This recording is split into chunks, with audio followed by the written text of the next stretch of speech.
Praise the Lord and जय मसीह की। एक बार फिर से परमेश्वर का वचन लेकर आपके साथ मुखातिब हैं और हम चाहेंगे कि थोड़े समय में परमेश्वर के वचन के द्वारा हम सीखें कि परमेश्वर के साथ चलना एक आकर्षण की बात नहीं है, लेकिन एक संबंध की बात है ना। You have to choose between attractional versus relational.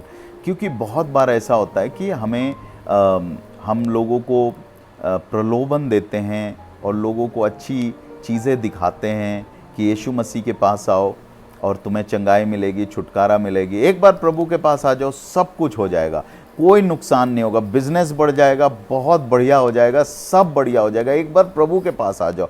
तो क्या होता है कि विश्वासी आ तो जाता है और ये विश्वास करने लगता है कि प्रभु अब मेरा सब कुछ ठीक कर देगा, लेकिन एक थोड़ा सा झटका, एक शैतान का हमला, एक आत्मिक मल्लयुद्ध, उसके लिए वो तैयार नहीं होता है और वो गिर जाता है, क्योंकि वो यीशु मसीह के पास सिर्फ अट्रैक्शन के लिए आता है। बाइबल में एक घटना है, जब यीशु मसीह जा रहे थे तो 10 कोढ़ी उन्हें मिले और उन्होंने दूर से चिल्लाकर कहा कि प्रभु हम पर दया करें। तो यीशु मसीह ने उनको बोला कि जाओ और महायाजकों को दिखाओ, और वो जाते जाते चंगे हो गए। उसमें से एक वापस आया। 10 लोग चंगे हुए, लेकिन एक ही वापस आया प्रभु को धन्यवाद देने के लिए। तो जो ये आकर्षण वाला सेवा होता है, इसमें यही होता है कि बहुत से लोग चंगे होते हैं, बहुत से लोग छुटकारा पाते हैं। देखिए, यीशु मसीह ने कभी चंगाई का प्रचार नहीं किया, यीशु मसीह ने कभी हीलिंग का, डिलीवरेंस का, ये सब का प्रचार नहीं किया। यीशु मसीह ने परमेश्वर के राज्य का प्रचार किया, लेकिन उन्होंने लोगों को चंगाई दिया, छुटकारा दिया और आशीष दिया, भूखों को खाना खिलाया। तो जो ग्रेट कमीशन है कि हमें जाकर सारी जाति के लोगों को चेला बनाना, और जो ग्रेटेस्ट कमांडमेंट है कि अपने परमेश्वर से हमें प्रेम रखना और अपने पड़ोसी से प्रेम रखना, ये दोनों को प्रभु ने हमें करके दिखाया है। ये दोनों चीज़ हमें करना है।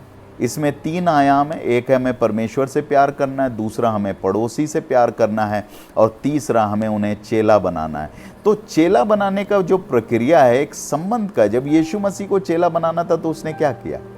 उसने जाकर 12 को चुना और उनके साथ 3.5 साल का संबंध बिताया।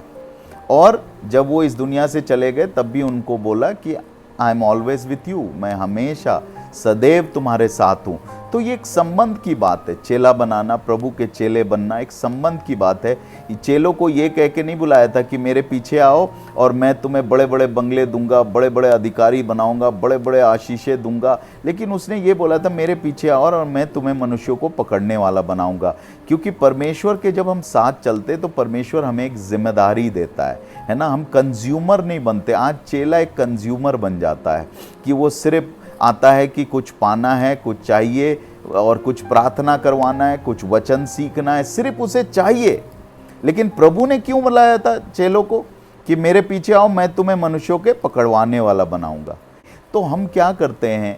हम लोगों को सिर्फ आकर्षण की ओर ले आते हैं, संबंधों की ओर नहीं ले आते हैं।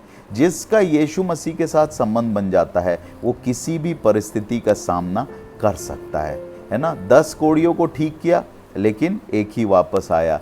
ये आकर्षण वाली बात है। लेकिन 12 को चेला बनाया, उनके साथ संबंध रखा, एक ही भटका, बाकी 11 ने प्रभु के लिए अपने जान दे दिया। ऐसा नहीं था कि और चेले नहीं थे, और भी चेले थे। जब यूहन्ना उसका 8वें अध्याय में हम पढ़ते हैं 32 से आगे, तो वहाँ लिखा है यीशु मसीह ने जब उनको कड़वी सच्चाई बताना शुरू की तो बहुत से चेले उसको छोड़कर उस वक्त चले गए। तो यीशु मसीह ने जो 12 बच गए उनसे पूछा तुम्हें भी जाना है तो चले जाओ। तो पतरस ने कहा जीवन की बात तो तेरे पास है, हम कहाँ जाएं। तो कई लोग, यीशु मसीह ने लोगों को कड़वी शिक्षा दी। यीशु मसीह ने लोगों को डायरेक्ट परमेश्वर के न्याय के बारे में बताया, परमेश्वर के राज्य के बारे में बताया। मत्ती 5, 6, 7 में उन्होंने हमारा जीवन कैसा होना चाहिए वो बताया। धन्य कौन है ना? धन्य वो नहीं है जो ज़्यादा ऑफरिंग डालता है ना। धन्य एक किसके ऑफरिंग को यीशु मसीह ने सराहा? जिसने 2 दमड़ी दिया था, है ना। तो बाइबल का तरीका फ़र्क है। हम बाइबल के अनुसार चलने वाले बने। एक व्यक्ति यीशु मसीह के पीछे चलने चाहता था और उसने बोला जहाँ जहाँ तू जाएगा वहाँ वहाँ मैं तेरे साथ जाऊँगा। तो यीशु मसीह ने उसको क्या बोला? आकाश के पक्षियों के लिए बसेरा है, लोमड़ियों के पास भट्ट है, मनुष्य के पुत्र के पास सिर रखने के लिए जगह नहीं है। क्योंकि शायद ये व्यक्ति यीशु मसीह के पास इसलिए आना चाह रहा होगा कि वो उसके जगह कितना बड़ा है, क्योंकि प्रभु इतने बड़े हैं तो उनका जगह कैसा होगा, कहाँ रहते होंगे, क्या खाते होंगे, शायद उसमें रुचि रखता होगा। तो प्रभु के पीछे लोग कई कारणों से आते हैं, लेकिन प्रभु के लोगों, यीशु मसीह आपके साथ संबंध बनाना चाहता है। मत्ती 11 और उसके 29 पद में लिखा है, 28 पद से जब हम पढ़ते तो लिखा है, हे सब परिश्रम करने वाले और बोझ से दबे लोगों, मेरे पास आओ, मैं तुम्हें विश्राम दूंगा।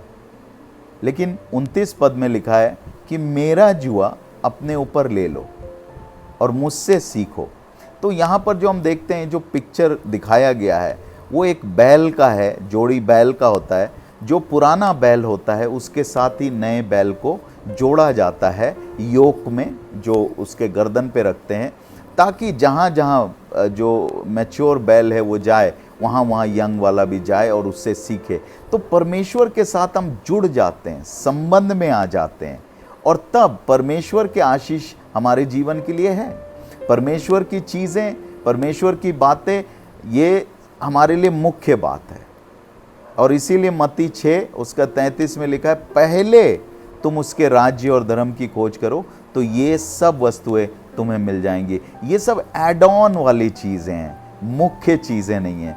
मुख्य चीज़ें हैं परमेश्वर और उसका राज्य। तो इसीलिए परमेश्वर के पास हम लोगों को आकर्षण करके ना बुलाएं, लोगों को कोई लोभ दिखा के ना बुलाएं, लेकिन हम लोगों को यीशु मसीह के पीछे चलने वाला चेला बनाने के लिए बुलाएं। उनको उसके साथ एक ऐसे संबंध के लिए बुलाएं जिसमें वो प्रभु के लिए जान देने तक के लिए हाजिर हो और प्राण देने तक विश्वासी रह पाए। एक ऐसा जीवन देने के लिए प्रभु ने हमें बुलाया है। प्रभु हम सबों को आशीष दे।